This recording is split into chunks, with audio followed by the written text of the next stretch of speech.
Hi, my name is Jenny Gentis, and it is November 25th, 2019. I am here in Bloomington, Illinois, and this sermon is for my Proclamation of Ministries class for Dr. Curtis. And I just want to preface the sermon before I start that this sermon is geared towards teens.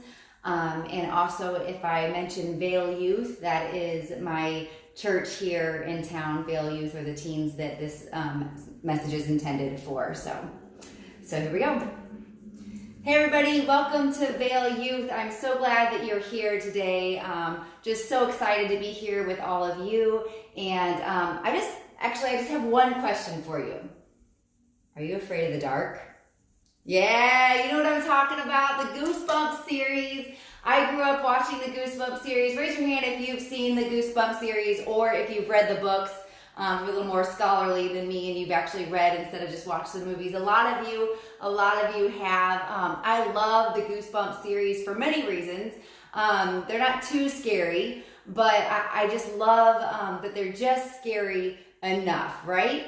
But I gotta tell you, my favorite character, and the one that creeps me out the most, is Slappy.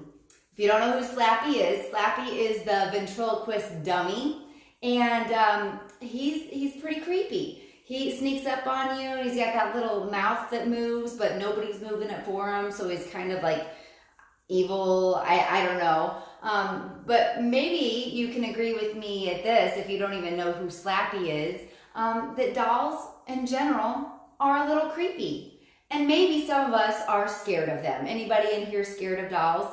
Yes, we have many fears. There's lots of fears that we could talk about, like fears of spiders, that's arachnophobia, or maybe fear of heights, or claustrophobia, fear of tiny spaces. I know one of you in the audience here told me you're actually scared of statues. That's a thing, I guess. But some of you might have that fear of dolls.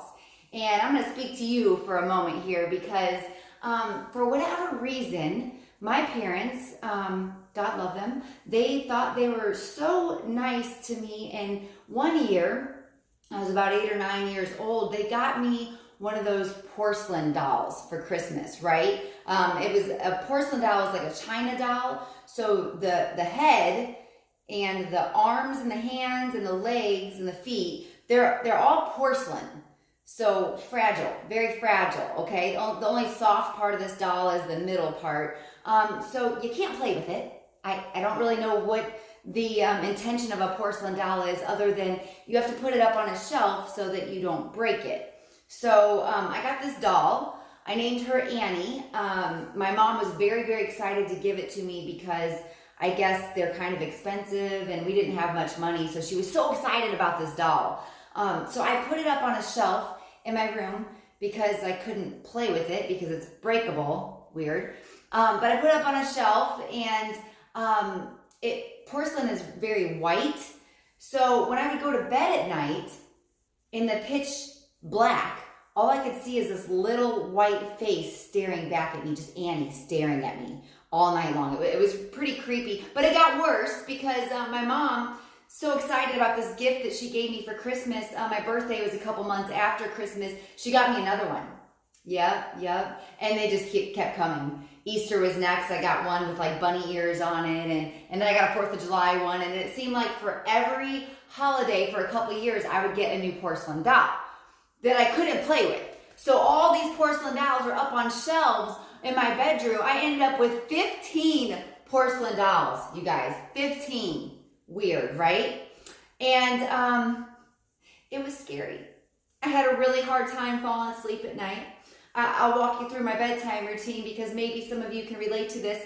My dad would come in and tell me good night and turn off the light right before he did that, though.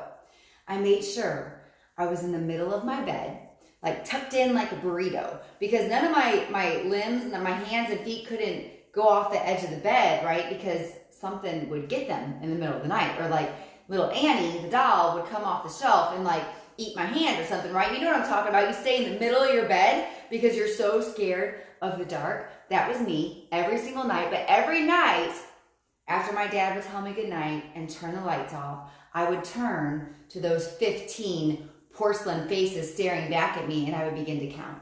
1, 2, 3, 4, 5, all the way to 15 every single night just to make sure they were still there. And until I fell asleep, I would keep counting these porcelain doll faces on my bed. It was horrible, you guys. Horrible. So one night when I woke up and I had to go to the bathroom, I did not know what I was going to do. Because I was in my little burrito, I couldn't leave the middle of my bed, right? You know what I mean? I couldn't like just walk down there because something was gonna get me, or one of the porcelain dolls was probably already down there, like just ready to pounce on me, but I had to go to the bathroom. And it was one of those that you knew, like if I went back to sleep, I was gonna wake up like in Niagara Falls probably. Like it just was not gonna be a good thing. So I made it this plan. I was gonna get up and stand up in the very middle of my bed where nothing could get me, right? And I was gonna jump, because my bedroom wasn't too big. If I made one big leap, I could make it to my door, and I would get out my door really quick, and I'd be safe, and I'd go to the bathroom, and it would be fine. So I got in the middle of my bed, and I started counting. 1, 2, 3, 4, 5, 6, 7, 8, 9, 10, 11, 12, 13, 14. 14! Where's Annie? Where's Annie? No, I'm just kidding. Annie was there. I counted to 15, I made sure all the dolls were there, and I made a giant leap. And I made it out the door, and I made it to the bathroom. You guys, I'm safe. Spoiler alert, I'm alive. Annie did not get me. But the point is, I was so terrified. I was so consumed with fear that I almost couldn't even go to the bathroom in the middle of the night. Have any of you ever been so consumed with fear that it's like made you not be able to do something? That it stopped you from your purpose? That it's completely consumed you? Maybe it's even changed you. Have you ever been completely consumed by fear? Maybe you are scared of the dark. Maybe you're scared of trying out for that team because you're scared you're not going to make it. Maybe you're scared to go talk to that honey. Maybe you're scared because your parents are fighting night after night and you don't know what's going to happen to your family. Maybe you're scared of being left out and ostracized. What scares you? Sometimes we can be so consumed by fear that it keeps us from our purpose. And I know some of you in here right now know what I'm talking about. Some of your fears might look like anxiety. Some of your fears might look like depression. But we all have it. And I would love to tell you that I came here today to give you a message about how to get rid of fear and never have it again. But that's not true. Because we're always going to have something that comes up in our life that scares us. It could be slappy, right? Or it could be something a little bit more serious. And the truth is, you guys, this was me just a couple weeks ago. I would love to tell you that standing up here that I knew exactly how to conquer my fear. I knew exactly what to do with my fear when I came up against it, but I didn't.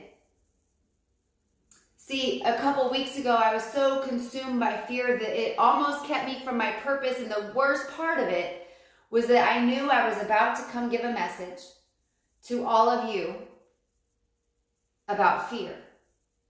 And I felt so unworthy. I felt like the completely wrong person to do this. Inadequate. I felt like there was something wrong with me because why should I be so consumed by fear? I have a strong faith in my Lord. Why am I so consumed by fear? What is wrong with me? So here's what happened. So if you don't know me, I have 3 kids, and 2 of my girls, you know, the older one, Jack, but then my 2 girls, they started going to a new school this year. And my 6th grader, Dakota, she came home one day and she's like, Mom, guess what? We get to go to Camp Silka this year. And Camp Silka is this 3-day camp. It's really amazing. It's a Christian camp. And she was so excited, and I was so excited for her because she hasn't really ever been away from the family for more than like a day, like a sleepover or something with a friend. And she was so excited, and I was just happy for her that she had this joy about her. But then the best part, wait for it, guys, wait for it. She was like, Mom, they need chaperones. Do you want to come to Camp Silka with me? I was like, trying to like keep myself together because I didn't want to act like overly excited, right? I didn't want to be that person, but I was like, yeah, of course, yes.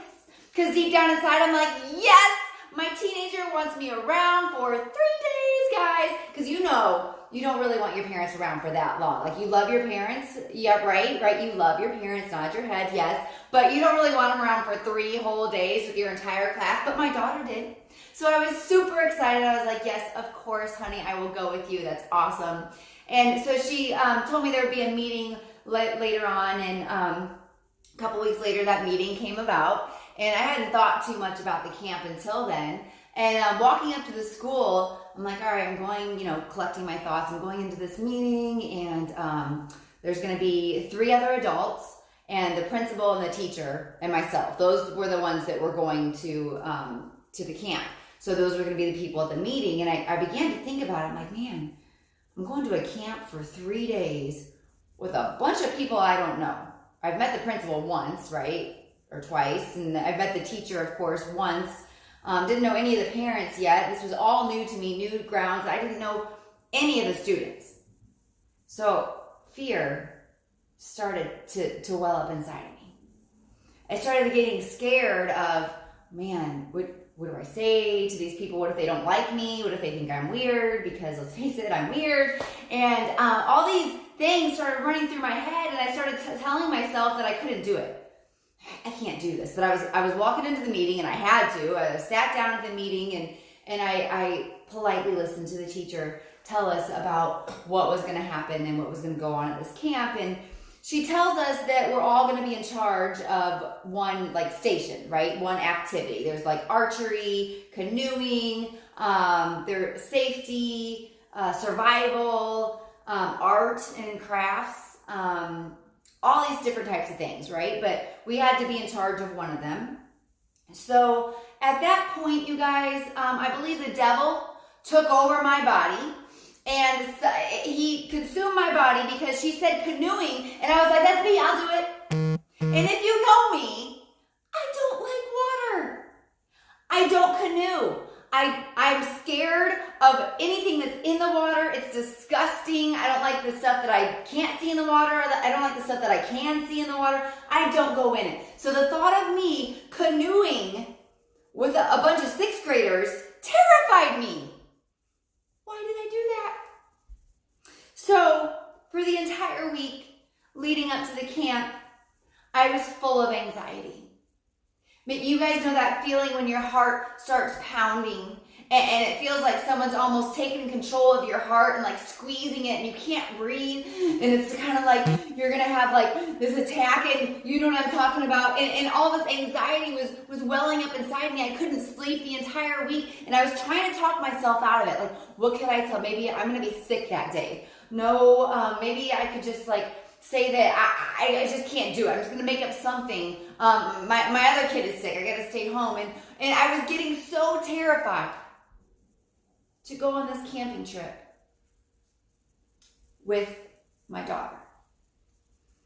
I was going to miss out on this purpose because I know God had a purpose for me in this somewhere. And not only the purpose, but I was going to miss out on this time with my daughter and her new friends and new classmates if I didn't do this. So I sucked it up. And that day we packed, we started to drive, and I'm still consumed by fear. And yes, I started to pray. I was praying to God to help me through this. And it was that night at camp, we had Bible time. We got to go to our bunks, and we had Bible time. And it's amazing because total God thing, and I'm being so honest with you, that God led me to this passage. And God was telling me all along, you're not alone. You're not alone. And of course I was like, yeah, I know I'm not alone. I know I have you, God. I just can't really feel it right now. I'm just so full and consumed with this fear and anxiety. And the words, you're not alone. You're not alone, kept going through my mind. And it wasn't until God showed me this passage and reminded me of this story in the Bible that I got what God was saying. He was telling me, yes, I'm not alone. He's here with me, but I'm not alone. I'm not the only one that's been consumed by fear. I'm not the only one with this story. It might be a little different, but there's lots of people, leaders, prophets in the Bible that have been consumed by fear, just like myself. So I want to take you guys to the story of three people. Elijah. Can everybody say Elijah? Elijah. Ahab. Say Ahab. And Jezebel. Yep, right? That just scared you right there. I saw some of you like, what? Jezebel. That's right. Jezebel. She's coming to get you. Here we go. A story about Elijah. If you don't know Elijah, he's a prophet in the Bible. And Elijah, there's a lot of stuff going on. If you want to go to 1 Kings and read this, I really wish that you would. But I'm going to try to sum up some of the things that Elijah has done up until the point where we're going to get into our story. But he's predicted a drought because he's a prophet. He gets word from God, right? So God told him to tell the people of the land that there was going to be a drought, and it happened. Then he helped out a woman and her son because the woman was faithful to God and helped him with some food and stuff. And but her son got ill and actually died. And through God's power and Elijah's faith and trust in the Lord, he was able to bring that woman's son back to life, raise him from the dead. This is Elijah we're talking about. He had such great faith in God that he was doing these amazing things. He was doing these amazing works through God's power because he was faithful. He trusted the Lord. He followed the Lord, and he did what he said. He was very obedient. So then God asked Elijah to go talk to King Ahab, our man Ahab, right? Because Ahab had just married Jezebel, right?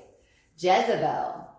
And Jezebel, she worshipped many false gods. She brought many idols into the land when she married King Ahab.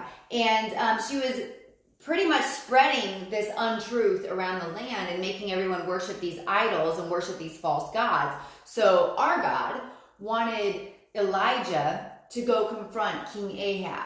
So this is no small feat, right? This is a big ask from God. He was risking his life to go and confront the king, who he knew had different views than he did. But Elijah was like, all right, I'm your man. Let's go. I got this. You got my back, God. Let's go. Let's do this. And he did. He trusted in God so much. He's like, let's go. And he went and confronted King Ahab about his false gods. And there was a little bit of a showdown. He was like, all right, Ahab, let's square up, because you know what? I got the one true God, and you're worshiping all these false gods, and you're spreading this false truth and all these idols around the land, and I need you to know there's only one God. There is one true God, our God. And then he says this, you know what? Let's test this. Why don't you get all your false prophets, bring them here, and we'll have a bit of a showdown. We're going to build two little altars, okay? Your altar, they're going to have the same things, but we're going to put some wood on top of there to build a fire, right? But we're not going to build the fire because we're going to put our sacrifice on top of that. And then we're going to call upon your gods, your false gods, to bring down fire to burn up that offering on your altar. Okay? And then Elijah was going to do the same, but he was going to call on the one true God, and we were going to see which God shows up, all right? He's like, let's go, toe-to-toe with King Ahab, let's go. But he's like, you know what? You got like 450 of your false prophets here. You got more people than me. It's just little old me here. Why don't you guys go first? It'll be faster, right? So all the false prophets gather around their altar, and they start calling to their false god Baal. And oh Baal, bring down some fire, burn up our offering. We want some shish kebabs to eat here. And they kept calling Baal, bring down the flames. But no Baal showed up. There was no spark, no fireworks. So I love this. I love this part, you guys, because oftentimes we think the Bible is so boring.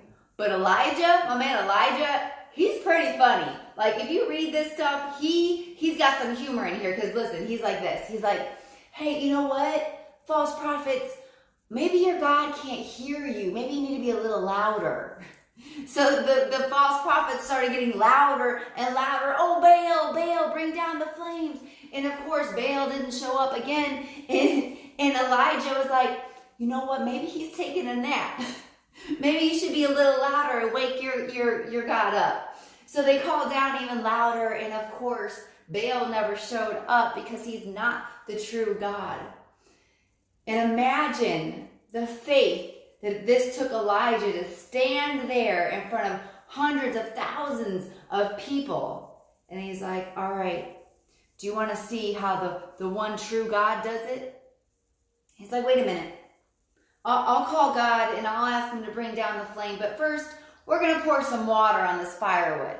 Because what does water on firewood do? Right? It doesn't burn, right? At least not very quickly. It's not going to just spark and light on fire. If I'm going to build a campfire, I'm going to get dry wood, right? But he's like, no, we're going to throw some water on this. We're going to make it even more difficult because I just want to show you how powerful my God is. And after it was drenched with water, all around it was just drenched with water, he called to God and said, Lord, bring down the flame. And God incinerated not just the sacrifice and the wood, but even burnt the ground around it down to the crisp. Our God showed up. It was an amazing story of faith, right? You're like, Jenny, I thought we were talking about fear. Here's the thing though. Elijah had just done amazing things through God's power. But Jezebel, she's coming. She heard about this and she ordered a hit on Elijah. See, she had been killing all of God's prophets and Elijah was the only one left and she ordered her people to go kill him. And I'd like to tell you that Elijah, so full of faith, doing all these miracles from God, would stand there and be like, I'm untouchable. Come and get me, Jezebel. You can't touch me. But that's not the case. Even though Elijah had so much faith, even though he was so close to God, Elijah ran. He ran into the wilderness and hid under a tree. He didn't just run and hide. He felt so horrible that he called out to God and asked God to just take him from this place. Just take his life. He ran. He was consumed with fear and it was about to keep him from his purpose. I was full of faith, but I was running. I was consumed with fear, just like Elijah. But I want to read to you what happened to Elijah because this is the important part of this story. It's found in Elijah 19. If you want to turn there with me, I'm going to start at 9. The Lord speaks to Elijah because he tells us he's always with us. Amen. There he came to a cave, Elijah, and he lodged in it. And behold, the word of the Lord came to him, and he said to him, what are you doing here, Elijah? He said, I have been very jealous for the Lord, the God of hosts. For the people of Israel have forsaken your covenant, thrown down your altars, and killed your prophets with the sword. And I, even only I, am left, and they seek my life to take it away. And he said, this is God talking to Elijah, go out and stand on the mount before the Lord. And behold, the Lord passed by, and a great and strong wind tore through the mountains and broke into pieces the rocks before the Lord, but the Lord was not in the wind. And after the wind, an earthquake, but the Lord was not in the earthquake. And after the earthquake was a fire, but the Lord was not in the fire. After the fire, the sound of a low whisper. And when Elijah heard it, he wrapped his face in his cloak and went out and stood at the entrance of the cave. See, Vale Youth, God always shows up. You can be consumed by fear and feel totally far away from God, but he's still there with you. But a lot of times we want God to show up in a big way. We want him to show up in an earthquake. We want him to show up and part the Red Seas. But a lot of times God shows up in a whisper. In a whisper. But he always shows up. Back to my camping trip, there was a lot of times I started to feel a lot better because I was praying to God the whole time. And the second night we were there, we had done a bunch of hiking. We did the canoeing. I didn't lose anybody in the water. It was great. So my confidence started to build, and I started to gain my composure back, and the fear was dissipating a little bit. It was still there though. And all of a sudden after dinner, the principal announced that we were going to have s'mores early tonight. I was like, yes!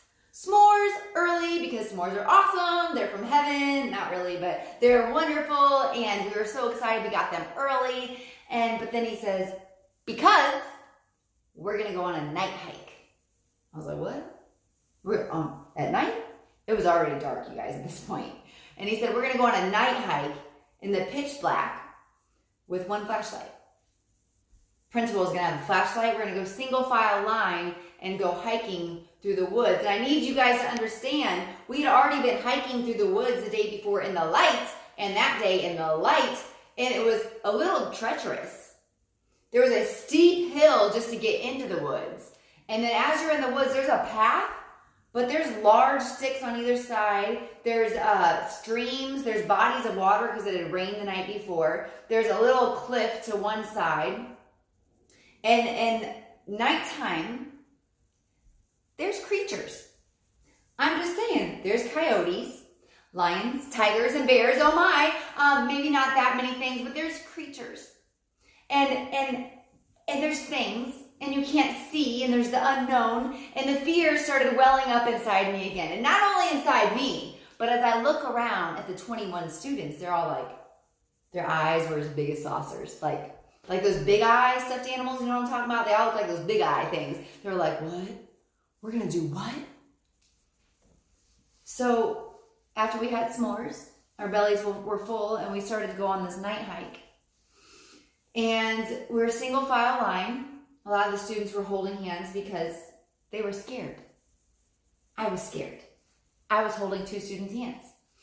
And we were going through the woods, and it was scary. There was eyes, glowing eyes that were looking back at us in the woods. There was times we had to stop and kind of go like this because there was a cliff. There was a body of water that we had to go around. And again, we had one flashlight. One flashlight. It was pitch dark. We couldn't see anything. We had to listen. And when you listened, you heard animals. It was scary, but cool at the same time. And we were kind of enjoying it until all of a sudden, I saw the flashlight go up. And lights were going around like this. The principal at the beginning of the line was looking up because we were lost. That's right, no joke. We were lost in the middle of the woods. And you want to talk about fear welling up inside me. And I turned to the back to the girl behind me, and I was like, are you okay? She's like, yeah, I'm fine.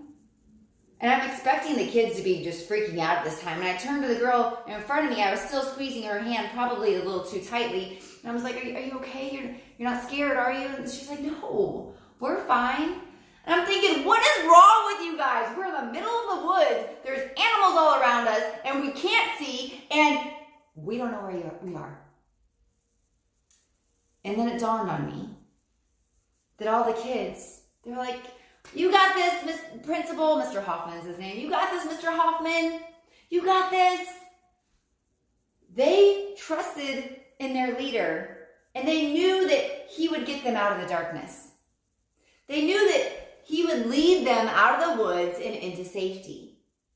And it dawned on me, like, God does that for us. God is always with us, and he will always lead us out of that darkness no matter what it is. And all of our darknesses are different, but God is there with us, and he will lead us out of it. He might leave us in it for a while so that we can feel it, so that we can learn from it, but he's there with us and will pull us out of it if we let him. That's the key, if we let him. So the principal pulled us out of the darkness, out of the woods, and it was into a marvelous light. We look up, and I said it had rained before, and it was cloudy, but the sky had cleared, the clouds had parted, and there was wonderful constellations up in the sky. And it was a beautiful picture of God's whisper. There was no fire department that came in, no safety rescue that came in and rescued us. It was no big, huge thing. No Red Sea was parted. Simply, our leader led us out of it into the light. Just like God, even through a whisper, can lead you out of your fear and into the light.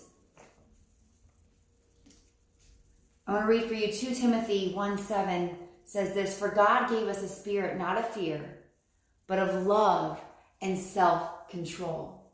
God does not give us fear. And if we're not careful and we let fear consume us so much that we're incapable of doing anything else but living in that fear, it's actually a sin because we're not trusting in God to get us out of it. We're going to have fear. Fear in itself is not a sin. But when we sit there in it for so long and don't let God take us out of it, nothing good can come from that. He gives us self-control, and we can control that. And I want to give you one simple thing, one simple way to do this. And it seems super easy. But like I said, there's other things that go along. I was praying through my fear. I was praying. I was in God's word. I was reading his word that spoke to me so dearly. Those are things that we need to do. But as we're in fear, as we're consumed by fear, a lot of times we're talking ourselves down, right? We're talking ourselves in our head. Oh my gosh, I'm not going to pass this test, and I'm not going to be enough. Oh my goodness, my parents, they're going to get divorced, and then what we're going to do, and I don't know what we're going to do, I don't know where we're going to live, I don't know who I'm going to go with, I don't know what's going to happen, or maybe, I don't know what's going to happen if I go talk to that person, and if I go, I don't know, they're going to turn me down, or I don't think I can be friends with this group because they're not going to like me because I'm not enough, I'm not going to try out for that team because I'm not tall enough, I'm not going to be good enough, and we keep talking ourselves down, and that begins to give us our anxiety. And that sometimes will consume us with our fears. And a lot of times we're telling ourselves the wrong things. So I want to give you one thing to tell yourself, because you're already talking to yourself, right? I want you to tell yourself this. Christ is in me. He is enough. I want you to say that with me. Christ is in me. He is enough. One more time. Christ is in me. He is enough. He is enough.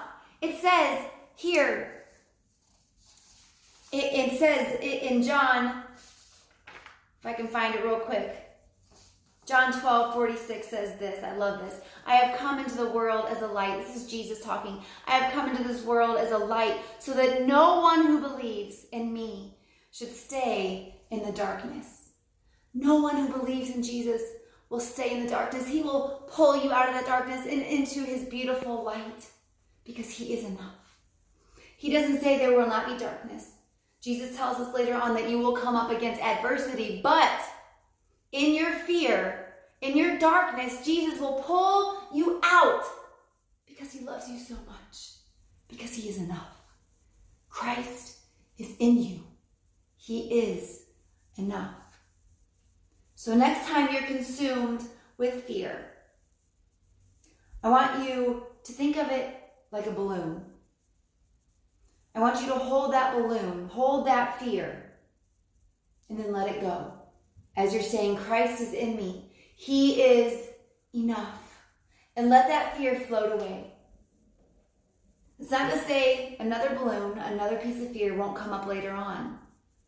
But you can let that fear go because Christ is in you and He is enough.